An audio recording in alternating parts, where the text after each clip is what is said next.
And now, it's time for Levack and Gaz to answer the question, why? Why? Tell me why? Why? All right, guys. Ask me why. It's the last time you and I are playing why this year. Oh? Yes, you better do good here.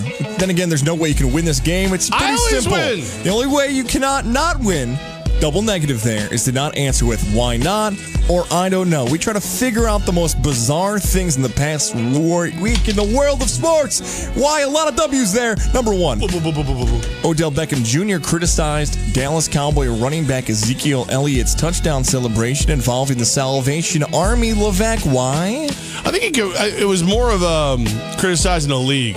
Like, I think he gets in trouble for everything he does, but he's a known celebrator. He's a known offender. He's a repeat offender. Zeke has only got into it like the one time, and when he did, it was funny, and it seemed to be off the cuff, and it resulted in a 61% increase in donations for the Salvation Army for like a 12-hour period. Once you use the term known celebrator, I imagined you in the police outfit, like hunting down Odell Beckham Jr. Did I just see a celebrator? Did you just clap? Did you clap? Did you clap? Just tell me if you clapped. He didn't have to do this. No one even asked him about the celebration yet. He went on Twitter and brought the attention on himself. Odell Beckham, you don't have to do that. Look at crybaby. You don't, yeah. I mean, this is the New York media. Someone was going to ask you this question, and you decided to answer it before them. You didn't have to do it. And guess what? This isn't going to help you. Does it make you feel any better that he got out ahead of it? No. No, it doesn't. Does he think his tweet's going to say, I got an idea. I'm going to one-up Ezekiel Elliott. This has not become the Chad Ochocinco T.O. Joe Horn who can do the craziest celebration this week. Oh, they don't have a home game left. No. I was just saying, you think he would have something on the sideline that he could jump into? Like, you know what I mean? Like a little, like one of those like Little Tykes homes on the side would say like, you know, Habitat for Humanity. And he'd be like, what? It's for charity. If they were playing in Jacksonville, he'd jump in that like party Bud Light pool or whatever. None of those things are going to happen. At least, who knows, with Odell Beckham Jr. The ESPN Power Index has the Philadelphia Eagles defeating the New York Giants Thursday night. Why? Go home, Power Index. You're drunk. The Giants are a 3-point favorite in Vegas. This is the only way this makes sense is when you get right into the Eagles are like that one team. They are the Giants' kryptonite. They always play the Giants tough. They must figure when they do all their number crunching that the Eagles' few strengths that they have left are actually exactly where you need to be to beat the Giants. You know what the Power Index is? It's the real-life version of a troll. The ESPN troll. Hey, Power Index, do something controversial so we can give you guys attention. All right, I'll pick the Eagles to beat the Giants. All right, hey, look what the Power Index said. They've become the social media trolls. Because I don't know, when you follow football, do you ever think, you know what, about to invest here maybe, about to enjoy a big game tonight? What does the Power Index have to say? I got to go check in on that. No! But what if they're right? What if the Eagles do pull the upset? Do you go back and apologize to the faceless, nameless troll that is the ESPN Power Index? No. They are trying to troll us. They want attention by going the opposite way. Unless they're right. I don't buy this Power Index. ESPN's created their own Power Index. Yes. They can put the numbers in how they want to put them in to create the results they want to create. I learned that in school. Just so we're clear, you're home for New York Sports 104.5 The Team, ESPN Radio. We do what we want. Yeah. We got mouse ears, baby. Power indexes. We got mouse ears, How baby. about this one? 6 NFL teams had less Pro Bowl selections than the 0-14 Cleveland Browns. Why? There's some real bad football out there. There's some real bad. All right, so if we're going to do this right, six teams got nobody because they got the Cleveland Browns got Joe Thomas. I'm gonna read you a team. You tell me who was snubbed. Ooh, okay. Chicago Bears. I don't have anybody. Detroit Lions. Maybe Stafford, but the NFC's been really good with quarterbacks, so I don't really have anybody after him. Jacksonville Jaguars. Nobody. The New Orleans Saints. Well, actually, wait. But they got Drew, didn't they? No, Drew Brees did not get in. Nobody from the Saints either from my end. Maybe Mark Ingram, but you got a lot of running backs, too. Yeah. Okay, how about the Jets? No. Maybe Leonard Williams, but again, the defensive line's been good in the AFC. Yeah, I would say Leonard Williams. I could go Leonard Williams. And then the San Francisco 49ers. No. So there's why. And the Cleveland Browns get Joe Thomas, who's made it 10 years in a row. So, all right, you got a very good answer there. How about this one? The Jacksonville Jaguars had fired head coach Gus Bradley on the plane with them, even though he was fired. Why? Do you know how we do the, like, this is how you know you're Cleveland? And stuff like that, like when the Browns snatched defeat from the jaws of victory. Like, this is how you know you're Jacksonville. I'm willing to bet it was to save money on the ticket. Because you would have had to charter him, you would have had to fly him back. But it's like, dude, just get on the plane. It's cool. It's whatever. How about this answer of, I don't understand Jacksonville, and this is the reason why they haven't been successful for years. Why don't you just wait 6 hours and then fire him when he's off the plane? That makes the most sense. You're having the meeting before he gets on the plane, you delay the plane, and then you fire him, and then everybody in the plane's like, oh boy, I think coach got fired. Yeah. And it's like turning around like, you know what's awkward? You know what's awkward? That guy used to be my boss. You know what I mean? Like, yeah. Well, like I said, I almost wonder if it's one of those things where, like, yeah, let's go ahead and pull the trigger on that. Well, all right, last minute airfare is going to cost us $600. Let's put them on a plane. We're dealing with million and billionaires. Who cares about that? How do you think they become millions and billionaires? They'll spend money on somebody else's feelings. Gus Bradley, you're sad? You know what? I'm sad too. I spent millions and millions of dollars on this team. You ain't give me no wins.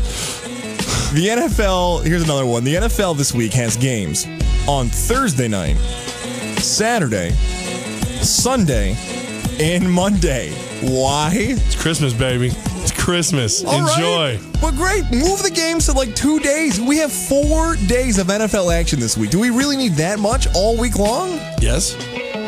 Hang on a second. We've been talking about this for weeks, that one of the problems with the NFL is that it's getting overexposed. There's too much NFL. The ratings are down. So they think, I got an idea. Holiday season. Let's put it on 4 out of 7 days a week. Nobody will care. There's a little issue with that. How about bump the Thursday night game off for 1 week? How about put all the games on Saturday? We need this for 4 days, We made 2 deals as far as Thursday nights go. One deal with Nike. Every team will have a Color Rush uniform. One deal with all the league. Every team will play on Thursday night. In order to do so, you playing this week, baby. And then it's Christmas. So we got, do you want to talk to your family all that time, or do you want a couple games on? I love my family, but I do like football, too. You know what I'm saying? I love my family, too. No, I'm complaining about it. But I also love my surround sound, so I can't hear my family. I'm sorry I can't hear you. Right? The Broncos are running the ball. I'm complaining about it now, and you're going to text me one of those days. What are you doing, guys? Watching football?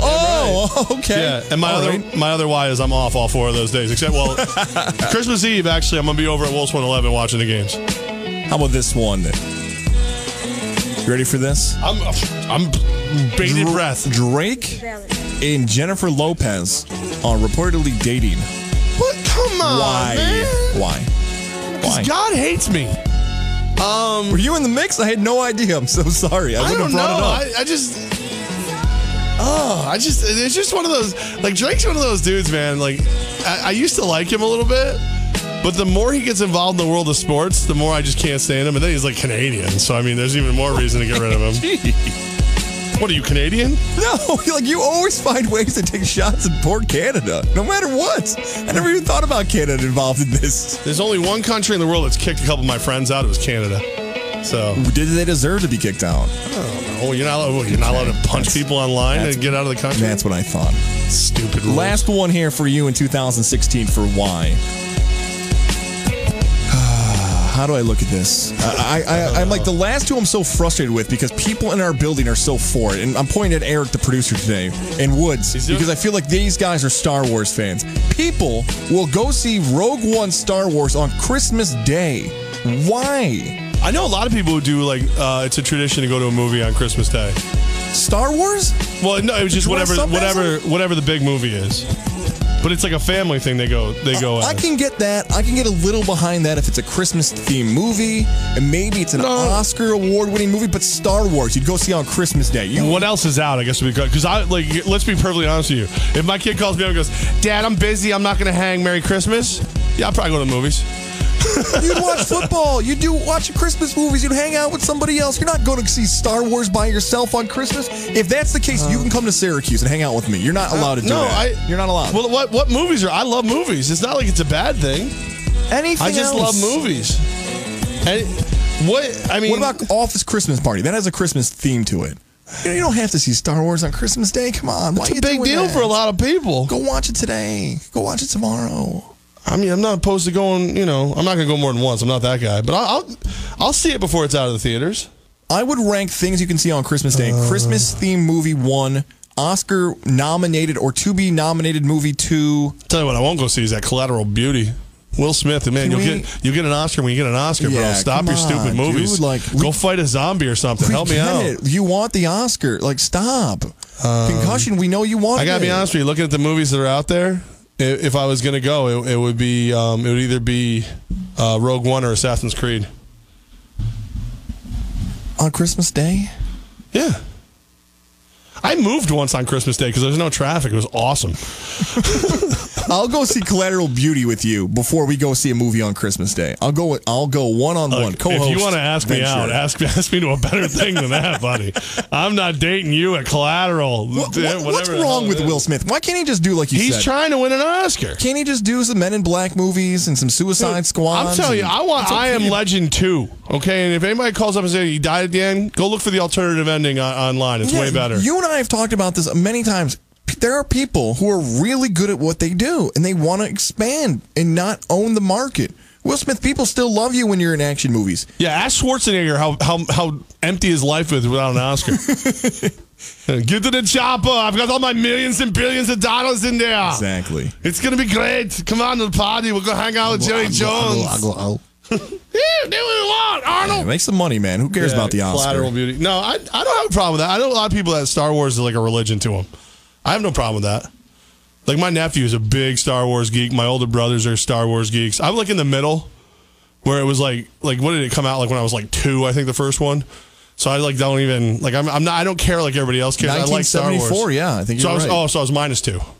You know what? I don't even want to say 1974. Erase that because I'm sure Star Wars fans will flood the phones now. How dare you guys not know the first Star Wars? It was early. It was mid-70s. It was and that's when I was made as well. And I don't like Star Wars because they stole my thunder. How should be the best thing that came out in the mid-70s? That is why. I don't even know why we ended on that, but that's how it's ending. I just thought, like, we talked with our producer Eric during the show. I thought those were just question marks at the end of that segment instead of sevens. Like, what's wrong with you guys? 1977, the first Star Wars. Thank you. 1977. Yeah, all right. So I was 1, and I didn't have the Force. I was very upset. My metachlorine rate was metachlorine. I don't know. Like I said, I'm not a big Star Wars guy. I've seen one of them. You see, you got to see more now. You got to see them all. Do I? They're all good. Do I? They're all good. They're just. I don't know if you know this, guys. I'm your father.